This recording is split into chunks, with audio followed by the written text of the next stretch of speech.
Some people get PhDs, some win marathons, some debut on Broadway. Me? I beat Bloodborne. Almost twice. Bloodborne, if you don't know, is a 2015 RPG developed by FromSoft, and its existence is somehow just completely ignored by Sony year after year, game event after game event. Honestly, I've been wanting to make a video on Bloodborne for years now. You know what? Today's that day. So take my hand, and together, let's jump into the world of Bloodborne. We are met with one of my favorite things in video games, the character creation screen. I'm so excited! Despite the 2015 technology, we do actually have quite a few customization options here. When creating your character, you have to pick your origin. You know, a little bit of nice lore to add to your character. There's a couple options, all that will like verily affect your stats in the game, just kind of based on the build you want to make. You got your milquetoast, your lone survivor, your troubled childhood, your violent past, professional, military veteran, noble scion, cruel fate, and my personal favorite, waste of skin. A couple edits to our character and we're good to go. Face card. I wake up in a clinic, which I'm sure could only mean good things. To set the tone this game hates you, you will be brutally attacked by your first beast, completely defenseless. Stop! He's already dead! While you can attempt to karate chop through it, I like to follow the same method I follow in real life. Give up. But in this case, it works out.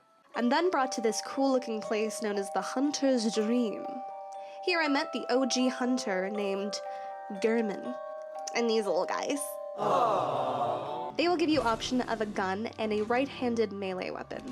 Choose wisely. We learn that Yharnam, the place we're currently, you know, like that's like the town, the place, you get it. We learn that Yharnam is in a wee bit of a pickle. And to give you a quick setup of why we're here and what we're doing and what's going on, because the game sure doesn't tell you. We came to this place in search of the sacred blood that we've heard so much about. It's in all the magazines, constantly commercials playing for it. So we've heard a lot about it. We have some sort of illness or maybe just morbid curiosity, so we come to Yharnam in search of this blood. But this so-called healing blood has just a little tiny side effect of turning people into beasts. I guess that wasn't really listed in the commercials. Maybe it was in the fine print. So Gehrman tells us that he himself and a lot of others became hunters, people trying to essentially kill the beast, exterminators if you will, for the town of Yharnam. And guess what we just signed up to be, baby? That's right, you're looking at the new finest licensed hunter in town. Your beasts, they gone. You call 1-800, get the beast out of here, and I show up at your door. You're welcome. Whether we like it or not, I guess we're just hired. We are the newest hunter. I happen to be here. Hopefully they have good benefits. So now, as a hunter, it is time to fulfill our duty and go rid the town of these terrible beasts. So I head back to the central area of central Yharnam. Yeah, this place ain't so bad. Got the views, some friends. Hey there, sir. Ooh, and some goodies. You know, there's nothing to be afraid of. It's just... No, thank you. No, thank you. No, thank you. Just kidding, I move forward. After running around aimlessly, I eventually did find the source of that angelic sound. Our first boss, the cleric beast. Hiya! He's not so bad. He may look scary, but really, he just needs a friend. Oh. Just give him a few little love taps, and then eventually he will be slain.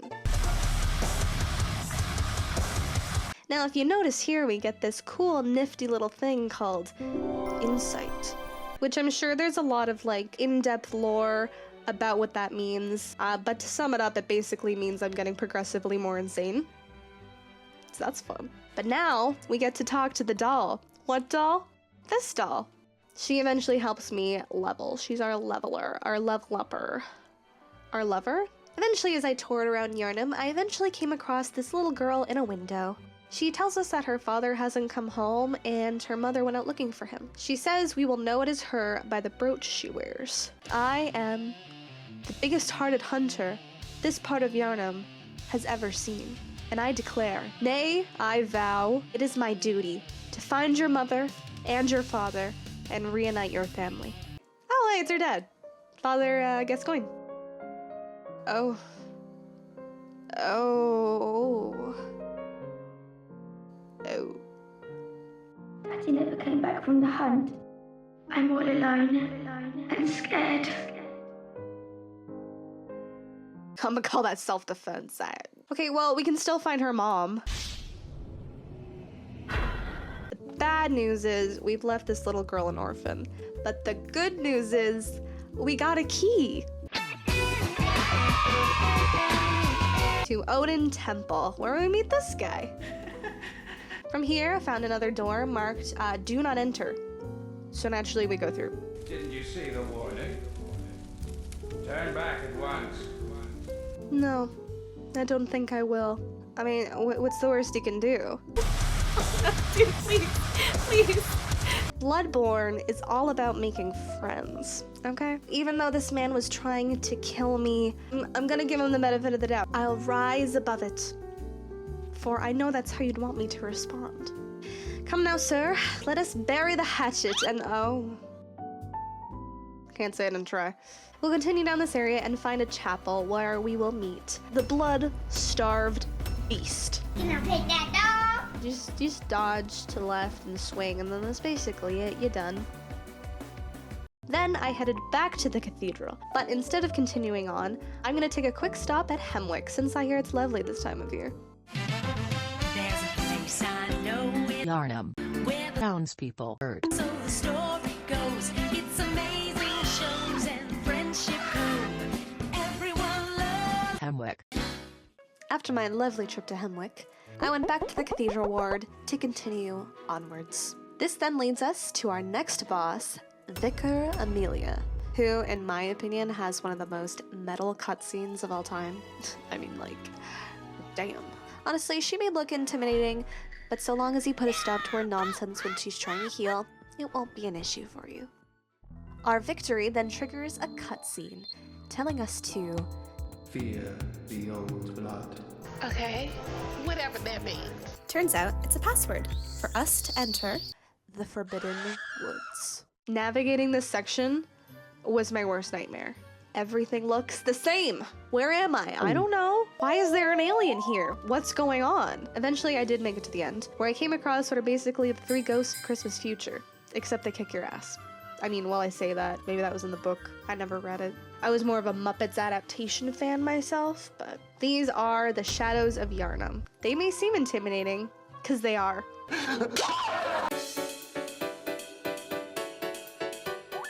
One of my favorite things about Bloodborne is its depth. There's so much lore and detail in this game, and full of things you could just so easily miss. A perfect example of this is Castle Canehurst. This is a whole optional area. It's one of my absolutely favorite areas because it's just got this amazing aesthetic with the snow and the dark magic vibes. There's a whole side quest related to it, and it has one of my favorite bosses. As I continued forward, I ended up in a place called Bergenworth. It's a school full of little Jeff Goldblums. Just really wanting to start a family with you. Here, you will meet one of the hardest bosses in this game. This bitch. You can choose to fight, or you can do what I do and just book it out of there. Very effective. When you come outside, you'll see an old man in a rocking chair, you know, doing nothing at all, and for the first time, not really threatening you. So naturally, your first instinct will be to kill him. Then feeling a little crazy, we decide to go for a quick midnight dip. I hate this boss. Here's the thing, the Shadows of Yarnum is a hard fight, and did I lose my sanity a little bit? Yeah. But at the end of the day, it's fun because I'm fighting 3 cool enemies and I have to develop like an interesting strategy, you know, to kill them, and then eventually it will be 1v1 and I'm fighting like, you know, I love like the more like person humanoid. This bitch It's just annoying. It's not fun. It's one of those like artificial difficulty things. She spawns a bunch of little spiders that attack you, which is annoying. She has these crazy AoEs, which is annoying, and they can just like insta-kill you. And if you get stun-locked by the spider, you're just screwed. Anyways, so you fight Rom. Though I will say, after you kill her, you get a really great reward. The world has somehow gotten even worse. You'll spawn into what I can only identify as hell itself. If you thought throughout this game you were saying like, ew, what is that? A lot throughout this game, you cannot simply imagine what awaits for you in this section. Oh my god! Especially the boss. Ain't she a beaut? This is the One Reborn. Kinda wish it wasn't. Honestly, this is probably one of the more like visually intimidating bosses, but it's really not that bad. Honestly, if you just take out his little witch minions, you're good. With the One Re-Dead, we come across a corpse.